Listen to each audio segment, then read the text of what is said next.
Bienvenue à toutes et à tous sur l'Intelligent TV. Nous recevons dans l'émission l'invité de l'Intelligent TV, Madame Guéna Leclerc-Léontine.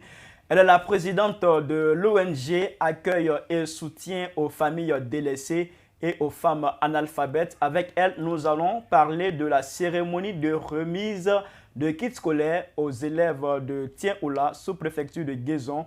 Madame, bonsoir et merci d'avoir accepté notre invitation. Bonsoir, monsieur. Alors, je précise que la cérémonie, c'est pour ce samedi 31 juillet 2021 à Tien-Oula. Alors, avant d'aborder cette cérémonie, d'en parler concrètement, on va parler de votre ONG Asaf Dafa. Dites-nous comment est née cette ONG et puis depuis quand existe-t-elle? Notre ONG existe depuis plus de 4 ans maintenant. Et nous sommes sur le terrain et nous accompagnons des familles qui nous sollicitent dans leurs devoirs de tous les jours, dans leur vie quotidienne. Donc, Asaf Dafa, comme on dit le nom, accueille et soutient aux familles délaissées et aux femmes analphabètes. C'est une ONG qui vient en aide aux enfants pour les accompagner à l'école comme dans leur vie de tous les jours. Donc, nous sommes vraiment présents dans des familles. Quel est le constat que vous avez fait concrètement sur le terrain pour arriver à la mise en place de cette ONG que vous avez dénommée Asaf Dafa? Le constat, c'était quoi concrètement? Le constat, c'est que quand on vient à Abidjan, parce que je ne réside pas forcément ici, donc je fais Paris-Abidjan, donc nous avons des enfants, des fois, vous voyez dans la rue, qui n'ont rien pour... D'autres n'ont pas de soutien pour aller à l'école, d'autres, c'est qu'ils n'ont pas de fourniture, par faute de moyens, qui ne peuvent pas aller à l'école. Donc nous avons vu toute cette souffrance et puis nous avons dit que bon, pourquoi ne pas mettre quelque chose sur pied pour pouvoir aider ces familles à pouvoir inscrire les enfants à l'école et de temps en temps venir en aide à ceux qui en ont vraiment besoin. Alors d'entrée, j'ai signifié que vous êtes là pour parler de la cérémonie de remise de kits scolaires aux élèves de Tien-Oula, sous-préfecture de Guézon. Alors, dites-nous, qu'est-ce qui a motivé cette action en cours? Bon, en fait, ces derniers temps, nous avons remarqué qu'avec notre partenaire TVWare, nous avons vu une émission sur un village de Guézon où nous avons vu que les gens avaient quitté leur village et il n'y avait pas des jeunes aussi, des enfants. Et nous avons trouvé bon d'aller les soutenir pour cette entrée 2021-2022 pour qu'on puisse donner quelques kits scolaires et des vêtements aussi aux jeunes enfants, aux adultes, pour pouvoir continuer à vivre et garder le sourire. Et combien de kits scolaires seront remis à cette occasion et puis de quoi seront-ils composés ces kits scolaires? Dans les kits scolaires, nous avons des sacs imprimés avec le nom de l'ONG et aussi des cahiers, des stylos, des gommes, tout ce que vous pouvez avoir dans un sac d'un élève qui a tout pour aller à l'école, qui est prêt pour la rentrée. Et il y en aura combien concrètement, le nombre de kits scolaires qui seront remis? D'accord, nous avons 100 kits scolaires de prévus, mais comme on ne sait jamais, donc on se réserve. Alors, 100 kits scolaires pour 100 enfants. 100 enfants. Exact. Alors, la sélection des enfants, comment vous l'avez faite? En fait, nous avons vu ma vice-présidente qui est à Chiestel, qui est à Guézon, président Diokwe, qui sélectionne les enfants dans chaque village, parce que nous avons 11 villages de la sous-préfecture de Guézon, dont monsieur le sous-préfet nous a fait part. Donc nous avons collaboré avec monsieur le sous-préfet qui a chargé sa femme de nous les recruter et nous donner les noms pour que nous puissions faire le partage sans incidence. Alors vous auriez pu faire ces dons à Abidjan ici ou dans une autre ville, mais vous décidez de le faire à Tien-Oula, sous-préfecture de Guézon, une localité éloignée. Quel est l'état de l'éducation dans les zones reculées du pays? Bon, en fait, nous avons déjà fait des dons ici à Abidjan. Donc, nous avons pensé aussi que nous pouvions aller aussi au-delà d'Abidjan pour pouvoir aussi donner le même sourire à ces enfants qui aussi nous attendent, qui en ont besoin. Et c'est pour cela que nous avons décidé cette année de changer un peu d'adresse. Est-ce que les enfants dans les zones reculées et les enfants d'Abidjan, ils sont dans les mêmes conditions? Non, pas forcément, parce que ceux qui sont au village, les zones reculées, comme vous dites, les enfants n'ont pas forcément des kits pour aller à l'école. Les parents n'ont pas les moyens pour leur acheter le sac et les cahiers et tout ce qu'il faut. Donc, certains préfèrent partir au champ avec leurs enfants parce qu'ils n'ont pas de moyens pour pouvoir les inscrire.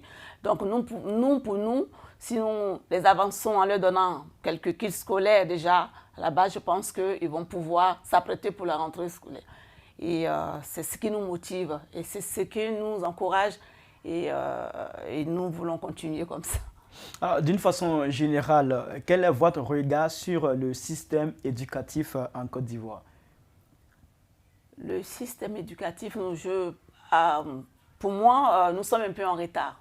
Pourquoi? Nous sommes un peu en retard parce qu'au XXIe siècle, nous voyons encore des gens qui n'amènent pas leurs enfants à l'école. D'autres, ce n'est pas par moyen, d'autres, c'est pas...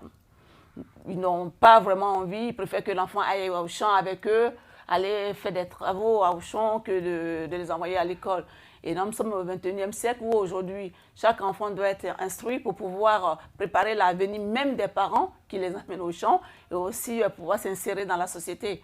Parce qu'au jour d'aujourd'hui, nous ne pouvons pas rester derrière les autres. Il faut pouvoir se mettre sur le même rang que les autres. Sinon, la vie s'arrête. Alors, vous décrivez là un aspect pas trop reluisant du système éducatif en Côte d'Ivoire. Qu'est-ce que vous proposez comme solution si on veut vraiment rehausser le niveau de l'éducation en Côte d'Ivoire? Bon, n'étant pas sur place, nous voulons, ce que je peux penser par rapport à l'ensemble de l'équipe, nous pensons qu'aujourd'hui nous devons faire beaucoup pour pouvoir relever ce défi. Parce que l'éducation, certes, mais il faut encourager les parents. Il faut encourager les parents à pouvoir inscrire leurs enfants, les mettre à l'école. Et cela, nous avons besoin de l'État pour pouvoir nous aider à pouvoir pousser les parents même à envoyer leurs enfants à l'école. En les aidant, en disant, si vous n'amenez pas votre enfant à l'école, on ne pourra pas vous donner celui qui inscrit. Il faut les motiver en quelque sorte. Parce que nous rentrons dans des siècles, dans un siècle qui demande plus aujourd'hui. Donc, il va falloir que l'État nous accompagne, nous autres, les ONG, les associations qui veulent que les enfants apprennent plus et une éducation normale pour que demain soit à eux et à nous aussi. Alors, vous demandez que l'État vous accompagne. Comment doit se manifester cet accompagnement? Déjà, en nous donnant des moyens pour continuer dans les villages. Les moyens financiers? Les moyens financiers pour pouvoir motiver les parents, pour leur dire que l'école n'est pas pour les autres, c'est l'affaire de tous. C'est-à-dire, si vous avez votre enfant qui va à l'école aujourd'hui, si vous avez votre enfant qui demain va à l'école, sachez que demain, vous n'allez pas continuer à mendier. Cet enfant sera près de vous et il fera tout pour que vous soyez bien et que vous soyez. Vous n'allez pas toujours tendre les mains aux autres. Mais si ces enfants, vous les envoyez au champ, que vous les gardez chez vous à la maison, ces enfants, demain, vous allez continuer à demander et les autres ne pourront pas continuer à vous aider à l'infini. Arrivé à un certain moment, ceux qui donnent se fatiguent.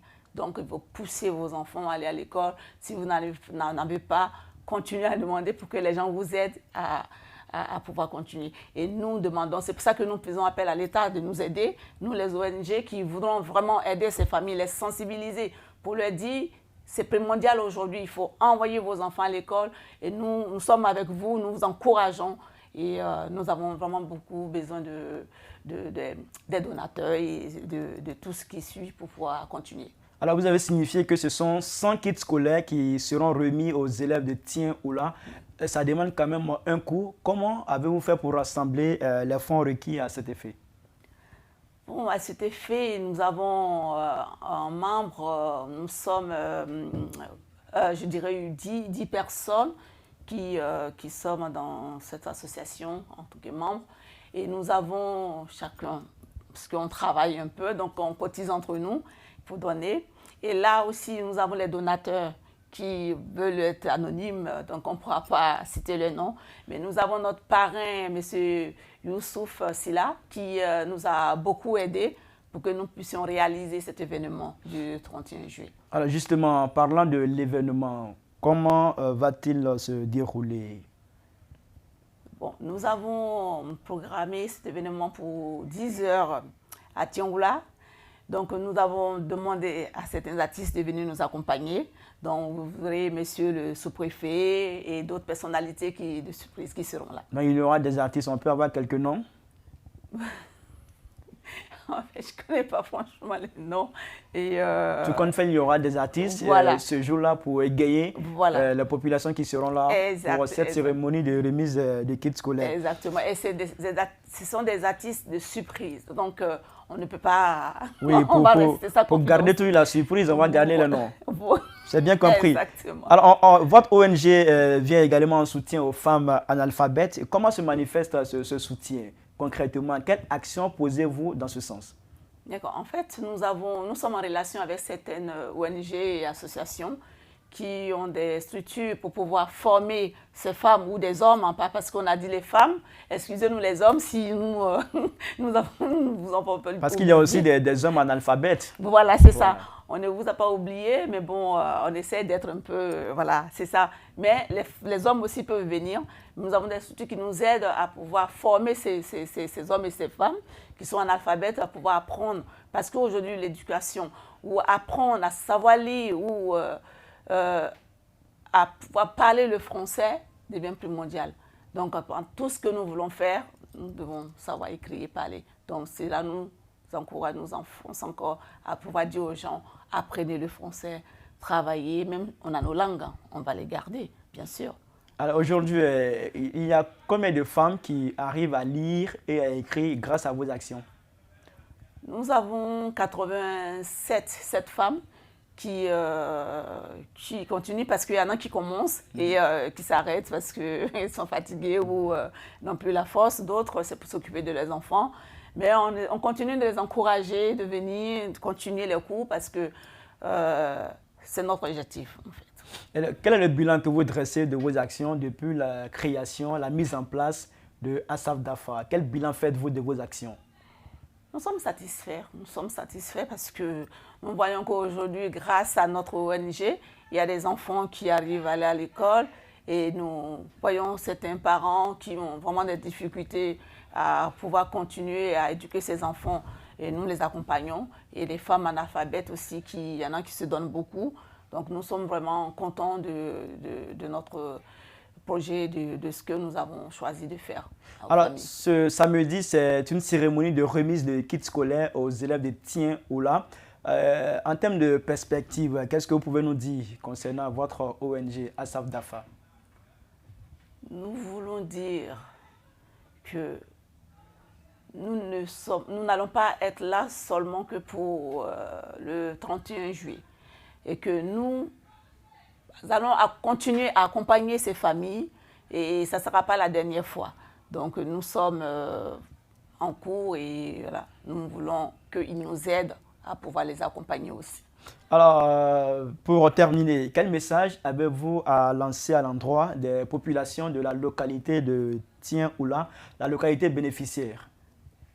Oui, donc je peux dire à nos parents de Tien Oula, à nos enfants, nos petits-fils, petites-filles de Tien Oula, d'être présents et les villages aux alentours, puisque nous avons sélectionné 11 villages, de venir massivement pour pouvoir recevoir les kits scolaires pour la rentrée 2021-2022. C'est très important. Et comme nous savons que depuis, nous sommes sur le champ et nous sommes attendus. Et cela nous fait plaisir. Alors, merci beaucoup à vous, Guela Leclerc-Léontine. Merci d'avoir accepté notre invitation. Je précise que vous êtes la présidente de l'ONG Accueil et Soutien aux familles délaissées et aux femmes analphabètes, en abrégé Asaf Dafa. Vous étiez avec nous pour parler de la cérémonie de remise de kits scolaires aux élèves de Tien Oula, sous-préfecture de Guézon, cérémonie qui va se dérouler ce samedi 31 juillet 2021. Merci d'avoir accepté notre invitation encore une fois de plus.